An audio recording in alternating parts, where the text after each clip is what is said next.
भी जिक्र मुख्यमंत्री योगी आदित्यनाथ जी ने किया है। क्या है ये माजरा, क्या है? वो कह रहे बिजली चोरी करने के क्रम में वो चोरी की हुई बिजली मस्जिद से सप्लाई होती थी, जो तुर्की हो सीरिया हो, ये जहाँ पे ज्यादा नंबर में होंगे दूसरे धर्म के लोगों को या मंदिर अगर खोजने लग गए ना तो हाहाकार मच जाएगा देश में। फर्जी सेक्युलरवाद ढो रहे हैं। आप धार्मिक उन्माद फैला करके इस देश में क्या करना चाह रहे हैं? आदित्यनाथ जी चूंकि उत्तर प्रदेश में रोजगार खोज नहीं पाए, दिमाग पे पहले जोर दिया कीजिए, उसके बाद बोला कीजिए। इसी के कारण ये हाल हो रहा है, इसके कारण ये हाल हो रहा है। बीच में ऐसे हिंदू रहेंगे तो हम कटेंगे तो क्या, इसलिए अब हम बटेंगे नहीं, इसलिए हम कटेंगे नहीं। उन्होंने अभी काशी के मंदिरों को तोड़े जाने की उसको आप लोगों ने भी कवर किया था, वो फुटेज आप नहीं दिखा पाएंगे। लोग एक काल्पनिक दुनिया में जीते हैं। अगर आपके पास प्रमाण नहीं है तो उल्टे सीधे आरोप मत लगाइए, अगर प्रमाण है तो सामने दिखाइए, वरना आपके आरोप सुनने के लिए नहीं बैठे हुए हैं आप। दोस्तों स्वागत है आपका, आप देख रहे हैं द भारत डिबेट। दोस्तों आज के डिबेट होने वाले बीजेपी के प्रवक्ता अजय आलोक, कांग्रेस के प्रवक्ता अखिलेश प्रताप सिंह और न्यूज एंकर अंजना ओम कश्यप के बीच में। दोस्तों डिबेट में कांग्रेसी चमचा को एंकर अंजना ओम कश्यप जी ने जोर का फटकार लगाई है, क्योंकि कांग्रेसी प्रवक्ता बिना सबूत के अंजना ओम कश्यप पर आरोप लगाया। जब एंकर ने आरोप का सबूत मांगा तो कांग्रेसी प्रवक्ता डिबेट में हल्ला मचाने लगा। उसके बाद डिबेट में जो हुआ उसे देखकर आपको काफी आनंद आने वाला है। आपसे अनुरोध है कि वीडियो को अंत तक जरूर देखना। अगर आप चैनल पर पहली बार आए हो या चैनल को अभी तक सब्सक्राइब नहीं किया तो चैनल को सब्सक्राइब जरूर से कर लीजिएगा। चलिए दोस्तों मेरे वीडियो को स्टार्ट करते हैं। चलिए शुरू करते हैं। आलोक जी, जो विपक्ष का आरोप है वो यही है कि ये तमाम मंदिर पहले से वहां पर थे, पलायन हुआ, लोग चले गए वहां से, अब उन मंदिरों को खोल खोल कर ऐसा लग रहा है कि आप लोग बता रहे हैं कि नए मंदिर वहां पर निकल रहे हैं, सभी मंदिरों को बंद कर दिया गया था। कुओं का भी जिक्र मुख्यमंत्री योगी आदित्यनाथ जी ने किया है।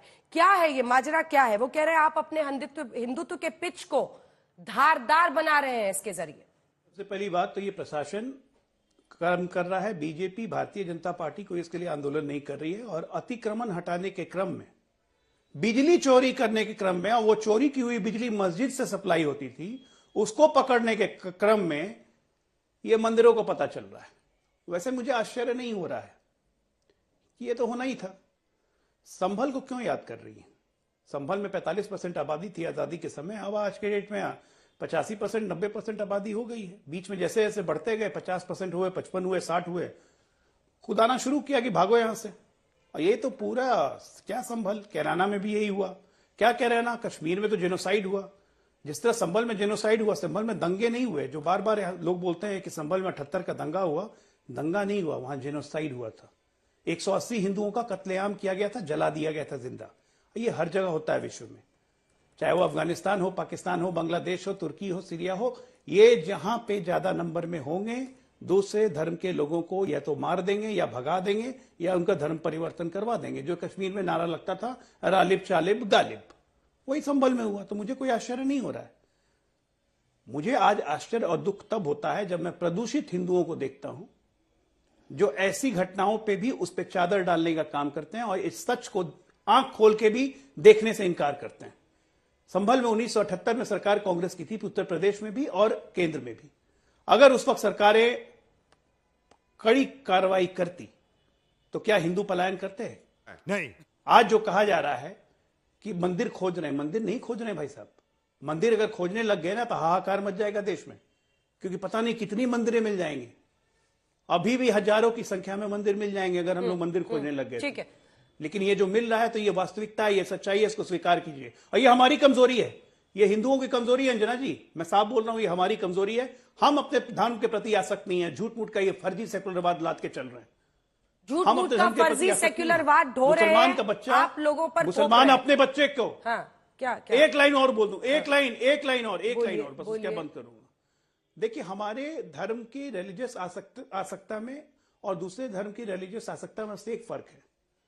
मुसलमान का बच्चा जैसे ही बड़ा होते रहता है, उसका माँ और बाप उसको सिखाते हैं कि 5 वक्त का नमाज पढ़ना है। 5 वक्त का नहीं तो 2 वक्त की नमाज पढ़ो। अच्छी बात है, मैं तारीफ करता हूं। हम हिंदू कहां अपने बच्चों को सिखाते हैं कि पूजा करके जाया करो, रोज दिन आरती उतार के जाया करो, रोज दिन धूप बत्ती लगाओ। हम लोग नहीं सिखाते, ये हमारी कमजोरी है। अपने धर्म के प्रति आसक्ता हम लोगों ने खुद खत्म की है, और आज खत्म होते होते इतनी हो गई कि हमारे धर्म के जयचंद उठा उठा के बोलते हैं कि ना हम सेकुलर है जी, हम सबको इज्जत देंगे, हिंदू धर्म ऐसा ही है। ठीक है मनोज काका जी, तो वो कह रहे हैं कि प्रशासन ढूंढ कर ये तमाम मंदिर खुलवा रहा है, या जो कुएं बंद कर दिए गए हैं। एक कुआं तो हम लोगों ने भी देखा जिसको खोला गया है, सड़क पे है और पूरा उस पर लोहे का एक बाकायदा कवर लगा हुआ है। लोग हिम्मत नहीं कर रहे थे इन चीजों को खोलने का। वो कह रहे हैं कि वो सामने आ रहा है, सच है, इससे क्या मुंह फेरना है? मुंह फेरने से थोड़ी कुछ होगा। और जहां तक हम लोग देखते हैं, आप भी ग्रामीण पृष्ठभूमि की बात करती हैं, इस देश में बहुत सारे कुआं, मैं तो ऐसे परिवार से हूं कि हमारे घर में 2-3 कुएं थे, अब एक कुआं बचा है। पिछले साल हम लोग उसका वो करा रहे थे, रिनोवेशन कराए। जो साथी बात कह रहे थे, आज भारतीय जनता पार्टी के प्रवक्ता कम हिंदू धर्म के झंडा बरदार दिखे, इनसे पूछिए। या हालांकि ये व्यक्तिगत मंच की बातें नहीं है, जो लोग अपने बच्चों को विदेश भेज देते हैं, उनके अपने भारत के शैक्षणिक संस्थान में और धर्म में कोई आस्था नहीं है। जो विदेशों से अपने बच्चों को नागरिकता दिलाते हैं, आप देखिए धर्म का झंडा बरदार कैसे कर रहे हैं। हमारा धर्म तो वो धर्म है, आपको ठीक से पढ़ना चाहिए कि हमारे सबसे बड़े लीला पुरुषोत्तम भगवान कृष्ण के बारे में रसखान ने सबसे ज्यादा लिखा, उनका नाम सैयद इब्राहिम था। आप धार्मिक उन्माद फैला करके इस देश में क्या करना चाह रहे हैं? आप जब देश के लोगों ने, इस देश में के किसने कुर्बानी नहीं दी इसकी आजादी लाने के लिए? आपको पता है, अब्दुल गफ्फार साहब ने कुर्बानी दी।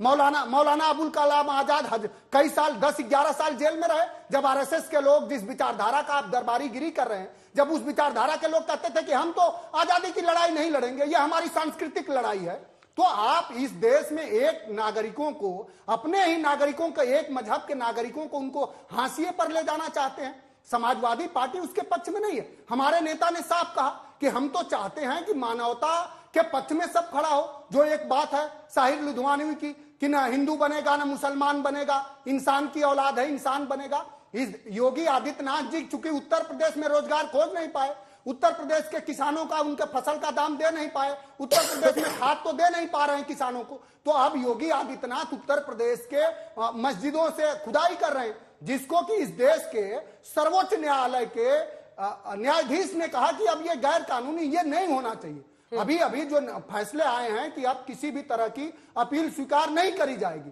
हम उसी के पक्ष में खड़े हैं। चलो भाई, उन्होंने व्यक्तिगत मेरे पे बात कही है, जो इनकी मानसिक व्यथा का परिचायक है। तो मैं बता दूं मनोज जी, मेरे बच्चे कोई अमेरिका सिटीजनशिप लेने नहीं गए, वो वहीं पैदा हुए थे, इसलिए नागरिक है वहां के। दिमाग पे पहले जोर दिया कीजिए, उसके बाद बोला कीजिए।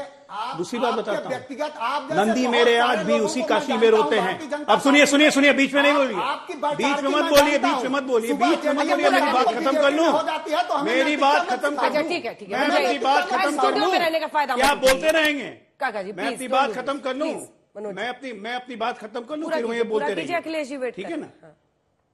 नंदी मेरे आज भी उसी काशी, नंदी मेरे आज भी उसी काशी में रोते हैं। जिस कृष्ण भगवान की आप बात कर रहे थे ना, कृष्ण मेरे आज भी उसी मथुरा में बंदी है। ये है हमारी व्यथा।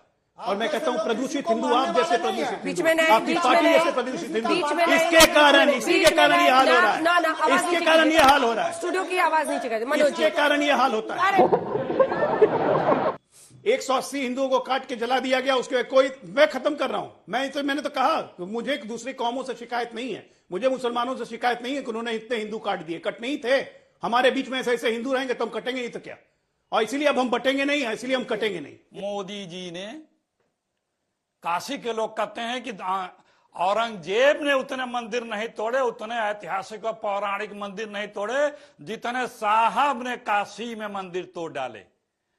शंकराचार्यों और तमाम हमारे धर्माचार्यों ने धरना प्रदर्शन रैलियां की, मंदिर मत तोड़ो। मंदिर तोड़ने का रिकॉर्ड तो बीजेपी के नाम से है। अयोध्या में कितने मंदिर तोड़ डाले, हम सब जाके देखे थे जब पिछले बार इनकी सरकार थी। तो तोड़ने का, मंदिर तोड़ने का मुकाबला बीजेपी से कोई हिंदुस्तान में नहीं कर सकता। और आप लोगों ने भी काशी के मंदिरों को तोड़े जाने की, खंडित मूर्तियों की, देवी की मूर्तियों की, शिवलिंगों की अंबार जो लगे हुए थे, उसको आप लोगों ने भी कवर किया था। लेकिन आज वो फुटेज आप नहीं दिखा पाएंगी, क्योंकि व्हाट्सएप पे कुछ और आया है, इसका जिक्र आप नहीं कर पाएंगी। ये हम लोगों के, आपके आंख के सामने की घटनाएं हैं। किसका जिक्र कर रही हैं आप? यही वो बीजेपी है ना। जिम्मेदारी लीजिए, जब सुप्रीम कोर्ट में आया तो बीजेपी, बीच में ना बोलो, रुक जाओ। अभी जो है, अभी बीजेपी केंद्र सरकार जब सुप्रीम कोर्ट में गई थी, अंजना जी, इस न्यूसेंस को बंद करिए। अभी इनकी भी पोल खोल दूंगा, रुकिए। लेकिन किसका व्हाट्सएप आया है, क्या कह रहे थे अखिलेश जी को जरा एक बार मेरे साथ दिखाइए। अखिलेश जी, अखिलेश जी, सुनिए, आप लोग एक, नहीं अब आप सुनेंगे, मैं बोलूंगी। आप लोग एक काल्पनिक दुनिया में जीते हैं। अरे आप सुन तो लीजिए। आप एक काल्पनिक दुनिया में जीते हैं। आपकी सच्चाई आप समझिए, आपकी सच्चाई ये है, अरे है, काल्पनिक दुनिया बनाई है आपने, आप उस काल्पनिक आवाज नीचे कीजिए, इनके एकदम खत्म कीजिए, क्योंकि अब आपको अखिलेश प्रताप सिंह जी सुनना पड़ेगा। आप हल्ला बोल में आए हैं तो अपनी पार्टी का पक्ष रखिए। अगर आपके पास प्रमाण नहीं है तो उल्टे सीधे आरोप मत लगाइए। अगर प्रमाण है तो सामने दिखाइए, वरना आपके आरोप सुनने के लिए नहीं बैठे हुए यहां पर। आप देश की दूसरी सबसे पार्टी के राष्ट्रीय प्रवक्ता हैं, जिम्मेदारी के साथ बात कीजिए। हाँ, आपके पास प्रमाण हो तो बात करिए। बताइए कि काशी में मंदिर नहीं तोड़े गए हैं, और जब बोलिए, क्या बोलिए, बोलिए काशी में मंदिर नहीं क्या तोड़े बोलिए? गए, आपके बोलने से मैं बोलूंगी या नहीं बोलूंगी? मेरे प्रश्न का आप जवाब दीजिए, तोड़े बीजेपी सरकार ने, जवाब दीजिए आप। तो वीडियो को अंत तक देखने के लिए धन्यवाद। आज के डिबेट वीडियो आप लोगों को कैसा लगा, आप लोग कमेंट सेक्शन में अपनी राय जरूर दे सकते हैं। अगर आप चैनल पे पहली बार आए हैं या चैनल को अभी तक सब्सक्राइब नहीं किया तो चैनल को सब्सक्राइब और वीडियो को लाइक जरूर से कीजिएगा। चलिए मिलते हैं कोई और लेटेस्ट डिबेट वीडियो में, तब तक के लिए जय हिंद, जय भारत, वंदे मातरम।